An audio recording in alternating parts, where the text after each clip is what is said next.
back to Sunday Trend. Thank you so much, guys, for tuning in. Well, guys, I'm back again with the Mzansi related TV show, and namhlanje sikhuluma ke ngothando nesithembu after the previous episode ebidlala ke ngolesini lapha ke kuMzansi Magic. Hi guys, the season yothando nesithembu ishube kakhulu ngeke. Hayibo ishubile ukushuba. I don't want to lie. On the previous episode, guys, sibona uMseleko ke ekhuluma lapha ya. Uyambona nje ukuthi ziningi izinto abhekene nazo beside ukuthi uyagula kodwa nje uyagowa lo baba uyagowa. Bathi ke uzenzile akakhalelwa ukukhalelwa ke uzumekile. Guys, ke what I wanted to talk about was uMangwabe.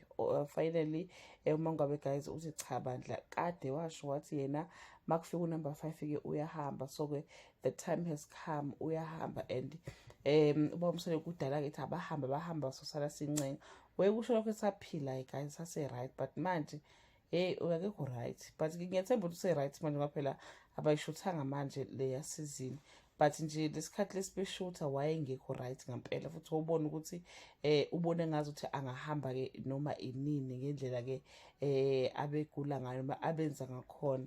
Izolo ukuthi igift from uSneh wakhala, like he's been crying nje bakithi uba uMseleko. But ke kubhlungu bayithi ukuthi ke uMangwabe ke uthi uyahamba. uMangwabe bekhuluma nendodakazi yakhe ke etshela ukuthi ke angeke azayivimbela ukuthi ihambe ubona ubaba, kodwa nje yena uyaphuma kulo mshado uyoyimela manje. Yeah guys, it's so painful ukuthi ke uMseleko usakhile umuzi wakhe ngapha uyawubhidliza futhi, because if bashilo bathi bafuna number 5 yena uyahamba yomfuna for what? Because manje una 50 mdala uyayigulela noshukela une BP. Yabona nje ay guys, yabo kade ngicabanga ngithi yabona lento ehleze isho ukuthi ngiyofika ku flow, ngifike ngimtshela ukuthi nanku umuzi ngiwakhile manje kuyofika ku flow efike sefika nabafazi ababili, efika noMacele, efika noMakhwela, ngoba uyambona noMakhumalo ukuthi yazini, listen here darling, I'm not here this season, ngi-absent. It's about me. Like umsele kuyedwa nje uyagowa shem. Usele naye ke bakithi ke uMacele ke bandla umile ke thina uzomsupporta umnyeni wakhe.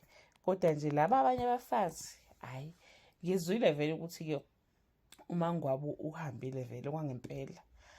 Noma yena nje bethi usoshabeni nje uphola enhloko naye uhambile, kusho ukuthi uMseleko kumele ukuthi ahambe yobancenga ababuyise back kwaMseleko. Ayi wema, it's a lot.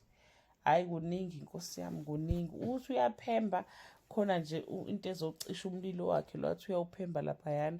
So guys, angazi ukuthi wena what like bangathiwa awu-advise baba uMseleko ungam-advise uthini kulesimo nje abhekene naso manje, ngoba I don't think ukuthi unumber 5 worth ukuthi ahambelwe ke amakhosikazi aku2 ukuze athole number 5. Yabo nje lento afuna ukuyenza ngeke isenzeke kahle ngaphela ingakho ezohlukana manje.